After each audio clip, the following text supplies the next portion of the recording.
Are Locked On Rays, your daily Tampa Bay Rays podcast, part of the Locked On Podcast Network, your team every day. Hello, my name is Kevin Weiss. I'm Ulises Sambrano. I'm Evan Closky. And we're the host of the Locked On Rays podcast, part of the Locked On Podcast Network. Thank you for making Locked On Rays your very first listen every day. And remember, Locked On Rays is free and available on all platforms, including YouTube at Locked On Rays. It is a Friday episode, which means we are recording with WTSP Channel 10 Sports Director Evan Closky, who is going to bring some good luck to the Tampa Bay Lightning. I'm sure of it, right? That's right. Game one was great. We're recording this a little bit early, so I don't know how game two went. But no matter what, we're heading back to Amalie Arena on Sunday with the balance of power shifted in Tampa Bay's favor. So no matter what, things are looking up. I have a question. Game 6 in the last series, I wore my Be the Thunder Lightning shirt, and I said they would come back and win. Do I get any props for being the best hockey Rays fan ever, or no? You get some props because you're able to name 3 Lightning players. Let's go. You should know this. I think that it's a direct correlation. Yeah. Ulises is the biggest Venezuelan hockey fan of all time. You know what? I think I'm in the top 10. Absolutely.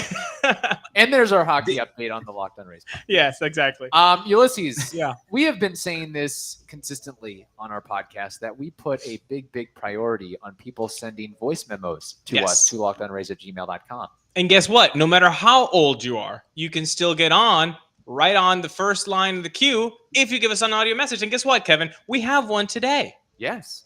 His name is Owen, and he's going to talk to us. Owen, we're going to talk to Owen. Well, he's going to talk to us about what is going to happen because 2 guys are missing in the lineup.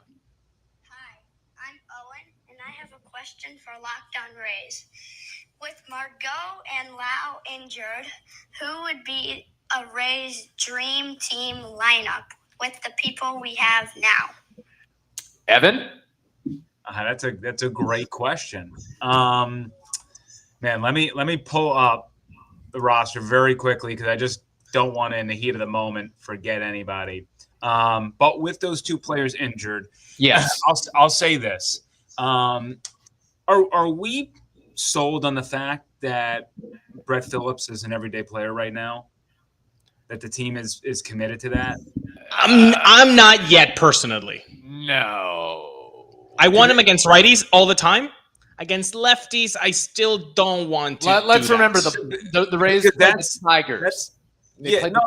Yeah, totally.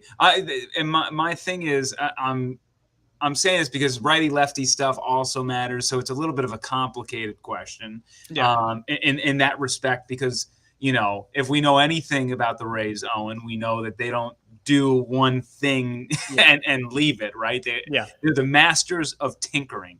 But here's what we do know, right? Yandy, Franco, Rosarena, Walls will be in there in some respect. Vidal Brujan, we haven't seen him really provide the bat yet. We saw it sort of in that Angels win in extra innings, which was great. And he's been caught stealing twice, which is remarkable, by the way, because he is a guy that probably should rack him up. So I think that's just bad luck. But his fielding has actually been fantastic. In the short stint that he's had, his outs above average is phenomenal. He's up there and close to the team lead behind Philly. So, I think Brujan is somebody I want to see a little bit. Howard Ramirez, you can't sit right now. Thank you. Thank you. Yes.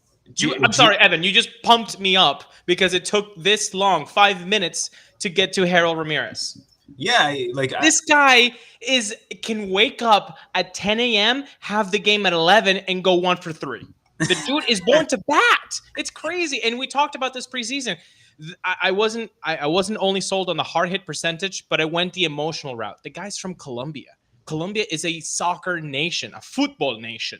So being a baseball player, imagine how much you have to endure peer pressure and bullying and to be able to go to the major leagues. He knows the whole country that is behind him, that knows about baseball. I just love that push, and he's showing that this was a really smart pickup by the Rays. They need bats. They need people who can hit. And right now, if Harold Ramirez is hitting, he's got to be in the lineup. So because you make those sacrifices with guys like Walls, Phillips. If Zunino's in the lineup, and right now with Brujan, potentially your 6, 7, 8, 9 hitters are all like batting 180 and down. I mean, it's really bad. They will field tremendously, but there's only a tiny sliver of hitters here who can actually generate some offense on a consistent basis. And right now, Harold Ramirez is one of them. So let me not get disjointed here. Choi, let's say put Walls at second, Wander at short, non-injury situation. Yandy at third. You're switching off between Zunino and Mejia. Toss up. Personally, whoever's hotter at the dish, I maybe go. So maybe, and Mejia's kind of cooled off, but you can choose that one. Arozarena in left. KK in center. Right now as his bat's heating up. And then in right field, Phillips with Harold DHing. Kevin, I nerded out and made a lineup. Go for it. I nerded out. Your lineup. Okay. Yandy leading off third base. Franco second. Ramirez third. Choi first base batting fourth. Arozarena batting fifth. Kiermaier batting sixth.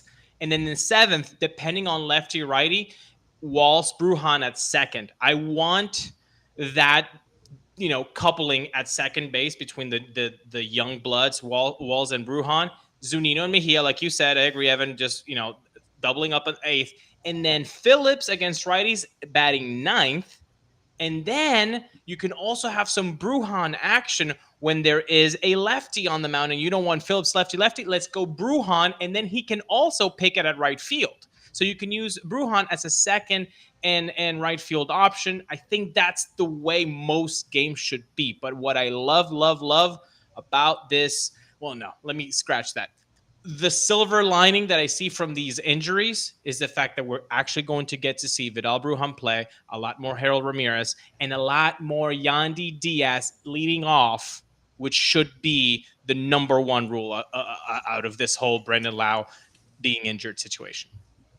I also think that what the team needs in lieu of Brandon Lowe and Manny Margot is a truckload of Built Bars to get them through. Well, I bet, of course they do. You know why? Because they're both healthy and delicious. They're healthy because they are 130 to 180 calories. You can't do that with candy bars. That doesn't exist. Only Built Bar can do that. And also, they're delicious. They're covered in 100% real chocolate. That is as amazing as what Harold Ramirez is doing against lefties because, hello, he's killing them with a 969 OPS. Do not take Harold Ramirez off the lineup. But you should not take Built Bars off your grocery lineup either. And you can do that by going to Built.com. And when you go to Built.com, you use promo code LOCKED15 and you get all of your favorite Built Bar flavors. You're going to save 15% off your whole order. You want to do, just like you want to keep Yandy Diaz batting leadoff. I know you, Kevin Cash, you're listening to this. So today, do not delay. Go to Built.com, use promo code LOCKED15, and you get to save 15% at Built.com.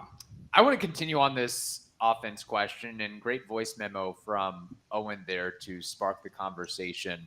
Owen! Yeah, there we go. Making out a thing. I don't know. I love it. He'll love it too. Legitimate question, though.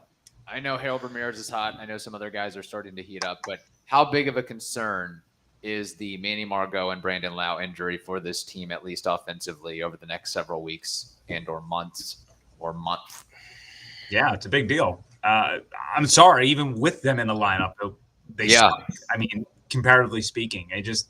This was always an issue, and then you just took out their best power hitter, who, look, he has offensive woes either, right? He's either hitting a home run or he's getting out. So it's, sometimes there might be some positives that come with him sitting if you don't have him out there during a cold streak, but he kind of was getting a little bit better. I mean, he had, a couple triples, a 2 home run game. So he was starting to pick it back up, which is the bad part. And then Margot was arguably one of the hottest hitters in the league, if not the hottest hitter in the league, of him going down. And, both, we got the back with Lowe, we got the hamstring with Margot. Both are tricky injuries. Yes. Margot tried to give it a go, no pun intended, as a DH, and obviously that was still a concern. So you mentioned it. We really don't know when they're going to be back. I mean, Lowe, we probably won't expect Lowe back at best 4 to 5 weeks. And that's if things go smoothly. And he's a notorious slow starter as well. So just because he's back doesn't mean, he's back, so he's going to hit the ground running. It might take several more weeks for him to become vintage Brandon Lowe. Same thing with Manny Margot. He's probably, if and when he gets back healthy, he's not going to hit at a 348 clip and a 912 OPS. Wait, so you're telling me we're going to have to witness 2 starting cold streaks by Brandon Lowe in the same year? It usually happens every year. You usually get multiple cold streaks from. Yeah. I will say this, and I imagine it's going to happen within the next 2 to 3 weeks. Josh Lowe is going to come back up. It's going to happen. Right now. Is that a good thing or a bad thing? Well, potentially a good thing. Remember, he's hot right now. Okay, it's triple A. Josh Lowe has like I think I just checked a 960 OPS in Durham. Yeah. His bat. I can give me a nickel for every guy that hit 960 OPS in AAA and sucked. What do they have to do? They have to have give me a nickel. OPS? Give me a nickel for every guy who hit 960 OPS. Here's my concern. And then became a starter in Major League Baseball. Look, I think Josh Lowe will eventually figure it out, and he'll be a good player. Is he ever going to be this superstar? I don't think so, but. I don't think he has to be a superstar, though. He's billed as a 20-20 guy. Give me 20 home runs, give me 20 steals, hit 250, and play good defense. And that's a really big improvement on this lineup. I'm sorry, but we're not really carving out. There's not a tough battle here for bats in this lineup. If you can hit 1 for 3 like Ulises' boy of Harold Ramirez, you are in the lineup. They need you. They need help. So you could have a lineup with basically, 4 rookies between Paredes, Josh Lowe, Vidal Brujan, Taylor Walls, and then you add up Stinky Randy, Stinky KK, and I would imagine that Paredes probably would go down, or Brujan would go down. Here's what's going to happen: if Lowe is going to get hurt, and Isaac Paredes is going to have to stay up. Well, Isaac, if he's going to keep hitting homers, like Evan said, I think Kevin Cash and company are looking at their possibilities here, Owen, and they're saying, okay, who can we put up there that is going to be productive? And if that is rookies, let it be rookies. But I think their cornerstones are going to get as much leeway as possible. Brandon Lowe was going to get the most leeway because he has been the most productive Rays hitter since his call-up, basically. But, guys like Brujan, Walls, the leash is going to be a little bit shorter. And you saw that with Josh Lowe. And yes, Kevin, I agree. Not every 960 OPS is going to translate to MLB. You're correct. But I do think that a 960 OPS after having a horrible start in MLB might give the guy a little bit more confidence, might feel a little bit more like, okay, I can do this. I know how to play. I was just a little bit, the bright lights got to me a little bit. Counter argument, Jared Kelenic. And oh my God. Josh Lowe first has to prove he can hit a fastball above 94 miles per hour. That aside, here, what I'm getting to is I think the Rays, as we stand right now, they might have to do another Nelson Cruz-esque deal at the trade deadline. I'm talking about Tommy Pham. I'm talking about Josh Bell. I'm talking about Gasp JD Martinez. Something like that. Some middle of the order thumper. And here's the thing. I I agree with you, all things remaining equal. Problem is, they went all in. They got Nelson Cruz, which we all applauded. We all said it was a great move. He was absolutely necessary in that lineup. Yes. But they get bounced in 4 games in the playoffs. And then they also are watching Joe Ryan right now with the Twins, who they would love to have right now. I definitely think that is going to sting with them. And this is an organization who I just don't know if they're going to be 100% willing to part with someone of that caliber again. Pham is not going to cost that much if you want to bring Pham in. You can get him for a ham sandwich. Honestly, I would bring in Pham right now. I mean, I would reach out to the Reds and be like, yo, you guys stink. All right, let's stop acting like you're going to make a run here, and let's work out a deal. We'll give you a prospect. Let's bring him in right now. For the first time in ever, the Rays could look at another organization and ask about a player and say, hey, look, we'll pay for it. We don't even have to give you a prospect. We'll just pay because I know you just have to unload salary. We'll pay for the thing. If the Rays could trade 2 wins to the Reds, hey, we'll give you a couple wins. Here you go. Not that it matters where the Reds are in, but I think something like that would work. Although I guess the point is that, that's sort of the Reds' only chip as of right now. So they'd be looking for their best offer. Not saying you're going to get a Joe Ryan, Drew Strotman for Tommy Pham, but I'm sure there's a team out there that'll pay a little something for him. Let's not trade pitchers though, right, Evan? Because my thing is mostly And I'll say this. I mean, they might have to continue to dig within the organization. They haven't brought up Jonathan Aranda yet. That's a guy who's always produced. This is a guy that's always hit 300 and above going up to the minors. And he might be a guy that you need to just plug in there and say, give me some hits. Let's not make another Jake Cronenworth mistake where we don't give that guy an opportunity and, we trade him. That's a good guy to check in on, by the way. He's not having a great year. I have him in fantasy. It's not really working out right now. No, it's not. Same. Yeah. But, also, Mastroboni. Now we're crazy talk here. I'm just telling you. Kevin has it for Miles Mastroboni. What I'm bringing up here, the reason I'm bringing this up is that even if you bring in Tommy Pham, it does not solve Tampa Bay's problem. And the fact is, nothing is. It's a flawed lineup. It was flawed entering the season. They failed to hit on any of their, pun intended, home runs in the free agent market. The lineup does not have a power hitter. Randy is right now worse than what we expected. Hopefully that turned it around.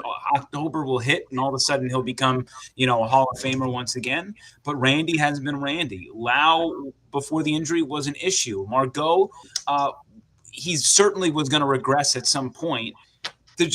There is no, outside of Wander Franco, there is no consistent bat where you're like, man, this guy, I'm just so confident in. And Yandy Diaz is probably on that list, below. Thank you. But beyond those two, I mean, Choi was riding a huge slump at some point. It's too much. It's too much of this. There's no rock solid. This guy, I know this guy rakes. Wander's the only guy where I could say this guy rakes. And he's playing hurt. And his production's gone down recently. Well, that's why I think the top 3 can't change. Yandy, Franco, Ramirez. That's who's hit. Those are your best guys right now. Put them together. Play around with Choi and Arozarena, and then go gloves, man. Go Brujan, go Walls, go KK, go Zunino Mejia. That's what you got right now. Ramirez is like Austin Meadows for the Tigers. He's just raking, but he's not hitting homers. That's Harold Ramirez. He's Mr. Base Hit, which I'm okay with. It seems like every time that Tigers series was on, he was scoring from third. Yeah. This team needs that. Because the fact is, the ball is deflated right now. The ball's not going out, and this is a team that prides themselves on hitting home runs. So with homers going down for a team that needs home runs to score, they need more contact right now because that's what the ball is telling them to do. Because we saw Mike Zunino. I don't know. He last year, I think he has 5 or 6 more home runs. I mean, there was that he hit the 2 that were a couple inches from the top of the wall. He's had a couple of blasts to the warning track.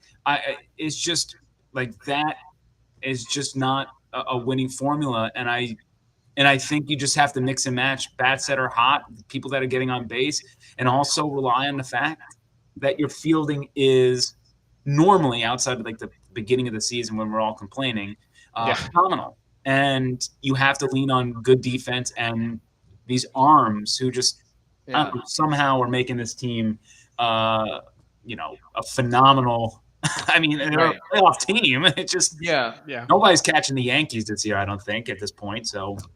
Oh, let's not bring those pinstripes into this conversation when we have to talk about where do I put my green Skittles, Kevin? I'm not there yet. I'm not there with the green Skittles. Okay, fine. He brought the pinstripes. Yeah. Bring them. Just wait until the Yankees have a 4-game series at the Trop, and then Giancarlo Stanton and Aaron Judge hit the IL. That's one thing. Turf, baby, turf. At this point, I'm just judging at this point, and they look like the refuse to lose Mariners. It's insane. Yeah, Judge is insane right now. Second thing, besides the fact that Miles Mastrobuoni was mentioned on this podcast. Damn straight on big Miles. Dude, I ride the Miles train. He can jump. He saved a home run this year. It was impressive. Okay. Ryan Bolt, future Hall of Famer. No, outside of Wander, who will have the highest OPS on this team by the end of the year? Legit question. Man, I got to factor in that Lowe injury. Is it Yandy? Is it Ramirez? Right is it now, Choi? Right now, it'd be Margot. I mean, he's technically on pace, but he might not even qualify with the at-bats. Right. Arozarena, Kiermaier, Brujan, Wall, Zunino, Phillips. I mean, it's not Yandy. I'd have to go Yandy because of the on-base percentage being so amazing.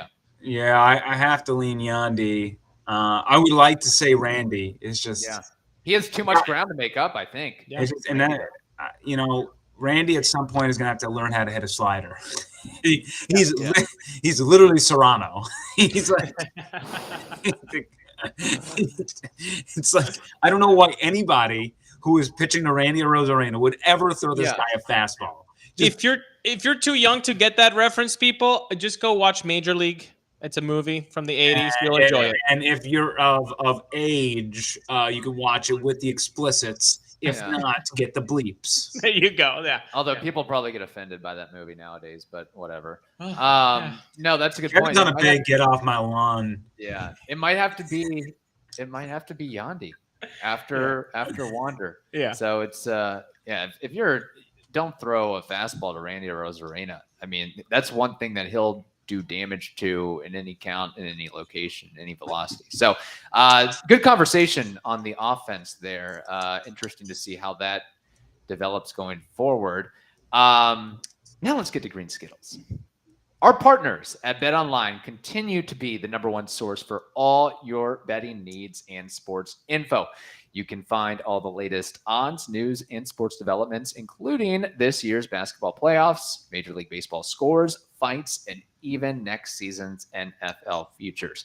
BetOnline, it is your continued source for all your sport wagering info, from live betting to playoffs, esports, and more. So head over to their website today or use your mobile device to learn more about the trends in action. That is BetOnline, and that is where the game starts. All right, Evan, putting you on the hot seat for some baseball trivia and Name That War.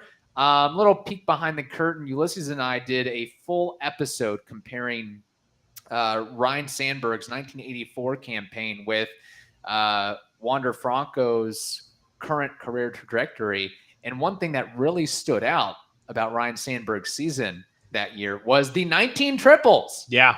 The 19 triples. And I was like, man, has anybody ever hit that many triples in a season? Turns out, people have done that and surpassed that.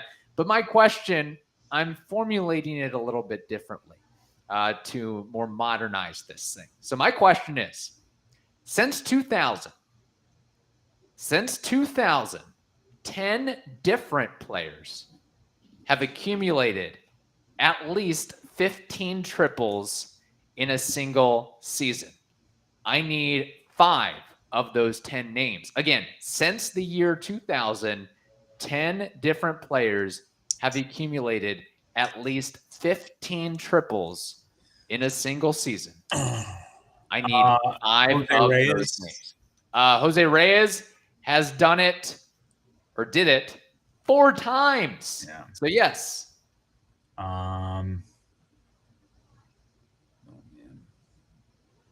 At least I'm trying to think of all the base stealers right now. Yeah, you gotta think speed for sure, and guys that can hit. Ulises, you going? Or are you just a closer? I can be the closer. What do you want? You want to pair up bulking? Are we doing bullpenning? We can go ping pong. Okay, let's do this. Ichiro. Incorrect. You never had 15 triples. No. Bleep. Okay. Well, then I don't know if Ichiro didn't do this. I don't think the guys I have written down. Oh my goodness. At least not according to this list, unless Baseball Reference made a mistake. Let me look it up. Let me do some. That's crazy. Quality control. No, the most he had in a season was 12. Wow. And Okay. he only had, that was the only year he had double-digit triples. Okay. And if you guys are tag teaming it, you're only getting 3 strikes between the both of you. I can't give you 6 strikes total. Okay. So be diligent about your guesses here. Jose Reyes, you've gotten 1. I'm gonna go with another one, Evan. Okay. Carl Crawford. Carl Crawford would be correct. He did it 3 times. He had 15, 16, and 19 triples in 3 different seasons. Cool.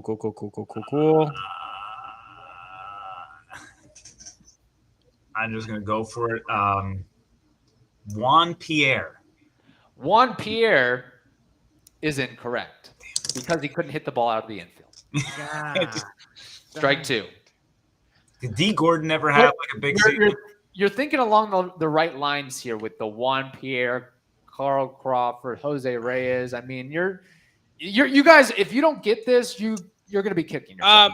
Evan, what do you think about this name? Kevin, don't count us against it. Billy Hamilton. He has the speed, but I don't think he has enough bats in that bat to get 15 opportunities like that. God, did he have like one season? Let me give you a little hint. Several guys on this list are switch hitters. That's all I'm giving you. Switch hitters. Okay, think switch hitters that are fast. Did D. Gordon ever do it? Oh, that's a good name. He had a little stretch there. Strike 3, incorrect. Okay. Son of a bleep. Here we go. Eddie Rosario. Okay. Angel Pagan. Oh, my God. Flying Hawaiian. Shane Victorino. Dexter Fowler. This guy had 23 triples in 2007. His name is Curtis Granderson. Sean Figgins. Oh, my God. Get out of here. And here, this would actually be a great Name That War question, but he also got 20 triples in the year 2000. Minnesota Twins great himself, Christian Guzman. Wow. This is a good trivia question. This one was hard. This was good. Thank you. Thank you for the last one. That was a changeup. I was expecting a fastball and you came changeup, so that was nice. There it is. Wow. Okay. Well, my Name That War is not going to be that frustrating. He played for the Arizona Diamondbacks, the Milwaukee Brewers, the Toronto Blue Jays, the Pittsburgh Pirates, and the Knicks. He played. I will give you. I know I can't give you that actually. I'll just give you the name. Lyle Overbay. What is Lyle Overbay's baseball reference career? How did Lyle Overbay enter the chat? He's the classic fantasy baseball waiver wire pickup. Like, I need somebody. Dude, I need somebody to play first. You know, how did he enter the chat? He, he slid into my DMs. So I was like, all right. He's a big friend of the show. Of course. Do I go first? No, Evan is the guest. He can. He should. I'm probably like so more down on Lyle Overbay than I should be, but I'm gonna go. I'm going to go 6.7. 6.7. Evan is locking in 6.7. Kevin Weiss, you are locking in. He played for 4 different teams? 1, 2, 3, 4, 5, 6. 6 different teams. Okay. First baseman. Yes. I feel like I'm just going to guess he had to have like between 125, 150 career home runs. I'm going to say 6 is his WAR. Wow. So Lyle Overbay is definitely not going to say yes to coming on this show. Okay. Because Lyle Overbay is 16.5. Wow. 16.5 WAR player. Let's look at that slash line, though, because that slash line is not that bad. Okay, guys? Batting average 266, a 347 on base, 429 slugging. That's an OPS of 776, which comes out to a 106 OPS plus. Kevin, you had it almost there. 151 bombs for the first baseman. He never was an all-star. He never won a silver slugger. And yet, in the year 2004, he led both leagues in doubles with 53. He seems like the perfect Rays first baseman, low-cost guy. Okay, he's going to rack up the doubles, but not going to get a lot of He was the homers. classic Logan Morrison. James Yes. Loney, Casey Yes. Kochman. Like, he is... I bet In that Lyle mold. Overbay's name sounded in the front offices between 2006 to like 2012. Andrew There's Friedman. definitely was some guy in the analytical department that had like all the strings going. And that's why, my friends, we get Lyle Overbay. Steve, we know. Thank you. Now, can we get the burritos in here? Because I'm hungry. Yeah. I can tell you that people believe the next Lyle Overbay is Miles Mastrobuoni. You are such a hater.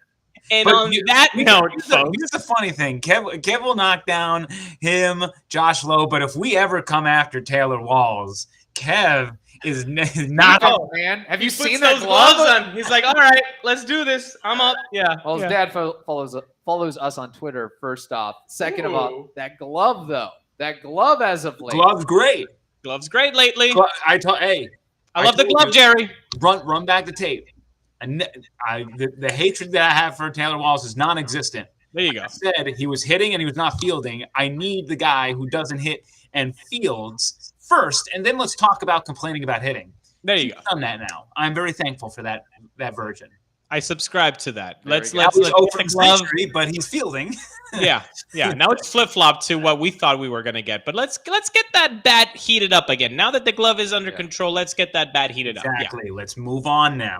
Yes. We can start building upon this. Yeah. God knows the Rays need it right now. Yeah. Thank you for making the Locked On Rays podcast your first listen every day. Now make your second listen the Locked On MLB podcast. That is also free and available on all platforms. Hope you all have a wonderful day. Stay safe, and we will talk to you next week.